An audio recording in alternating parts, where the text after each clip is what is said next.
first acknowledge and set aside some of our presuppositions about the Bible. The first is the idea that the Bible's a book. It's not a book. It's an anthology of writings or books written and edited over an extensive period of time by people in very different situations, responding to very different issues and stimuli, some political, some historical, some philosophical, some religious, some moral. It's not an ideological monolith. Each book, each writer, each voice reflects another thread in the rich tapestry of human experience, human response to life and its puzzles, human reflection on the sublime and the depraved. And that leads me to my second point, which is that biblical narratives are not pious parables about saints. They're psychologically real literature about very real and realistic people and life situations. They're not stories about pious people whose actions are always exemplary and whose lives should be models for our own, despite what Sunday school curricula will often turn them into, right? And despite what they would have us believe. There is a genre of literature that details the lives of saints, hagiography, but that came later and is largely something we find in the Christian era. It's not found in the Bible. The Bible abounds with human, not superhuman beings, and their behavior can be scandalous. It can be violent, it can be rebellious, outrageous, lewd, vicious, but at the same time, like real people, they can turn around and act in a way that is loyal and true, above and beyond the call of duty. They can change, they can grow. But it's interesting to me that there are many people who, when they open the Bible for the first time, they close it in shock and disgust. Jacob is a deceiver. Joseph is an arrogant, spoiled brat. Judah reneges on his obligations to his daughter-in-law and goes off and sleeps with a prostitute. Who are these people? Why are they in the Bible? And the shock comes from the expectation that the heroes of the Bible are somehow being held up as perfect people. That's just not a claim that's made by the Bible itself. So biblical characters are real people with real, compelling moral conflicts and ambitions and desires, and they can act short-sightedly and selfishly, but they can also, like real people, learn and grow and change. And if we work too hard and too quickly to vindicate biblical characters just because they're in the Bible, then we miss all the good stuff. We miss all of the moral sophistication, the deep psychological insights that have made these stories of such timeless interest. So read it like you would read any good book with a really good author who knows how to make some really interesting characters. Thirdly, the Bible's not for children. It's not suitable for children. The subject matter in the Bible is very adult, particularly the narrative texts. There are episodes of treachery and incest and murder and rape, and the Bible is not for naive optimists. It's hard-hitting stuff, and it speaks to those who are courageous enough to acknowledge that life is rife with pain and conflict, just as it's filled with compassion and joy.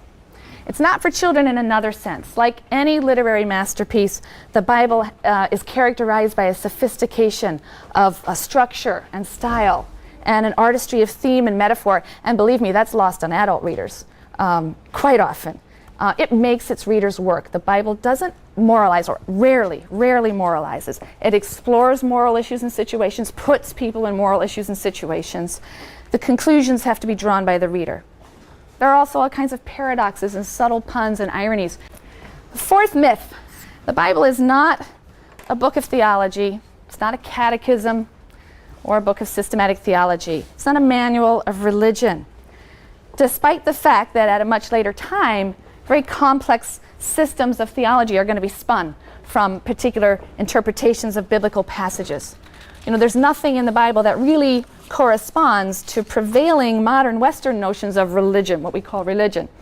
And indeed, there's no word for religion in the language of biblical Hebrew. There just isn't a word religion. With the rise of Christianity, Western religion came to be defined, to a large degree, by the confession of, or the intellectual assent to, certain doctrinal points of belief. Religion became defined primarily as a set of beliefs, a catechism of beliefs. That's entirely alien to the world of the Bible. It's clear that in biblical times and in the ancient Near East generally, religion wasn't a set of doctrines that you ascribed to.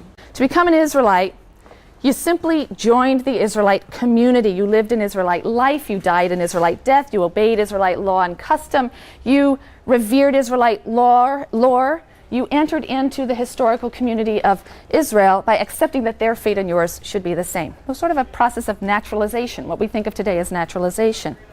So the Hebrew Bible just isn't a theological textbook. It contains a lot of narratives, and its narrative materials are an account of the odyssey of a people, the nation of Israel.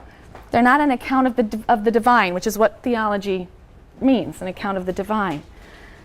However, having said this, I should add that although the Bible doesn't contain formal statements of religious belief or systematic theology, it treats issues, many moral issues and some existential issues, that are central to the later discipline of theology.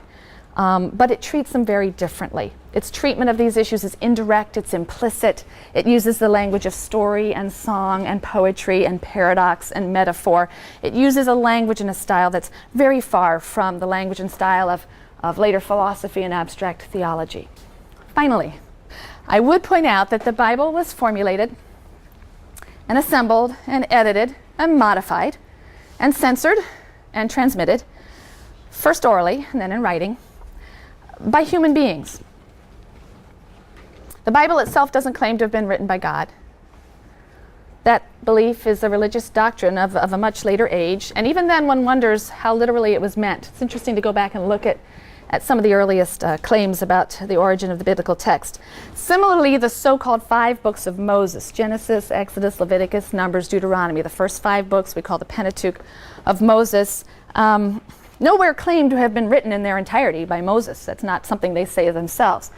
Some laws in Exodus, the Book of the Covenant, a few things, yes, it says Moses wrote those down, but not the whole 5 books that traditions later will ascribe to him. The Bible clearly had many contributors over many centuries, and the individual styles and concerns of those writers, their political and religious motivations, betray themselves frequently. It's really only the latter, the demonstrably human component, that will concern us. Acknowledging the role that human beings have played in the actual formulation and editing and transmission and preservation of that same Bible. So, the Bible is this assemblage of books and writings dating from approximately 1000 BCE. We're going to hear very diverse opinions about how far back this stuff dates, down to the 2nd century. The last book within the Hebrew Bible was written in the 160s. BCE. Some of these books, which we think are roughly from a certain date, they will contain narrative snippets or legal materials or traditions, oral traditions that may even date back or stretch back further in time. And they were perhaps transmitted orally and then ended up in these written forms. The Bible is written largely in Hebrew, hence the name Hebrew Bible. There are a few passages in Aramaic. These writings have had a profound and lasting impact on 3 world religions: Judaism, Christianity, and Islam. For the Jewish communities who first compiled these writings in the pre-Christian era, the Bible was perhaps first and foremost a record of God's eternal covenant with the Jewish people. So Jews refer to the Bible as the Tanakh.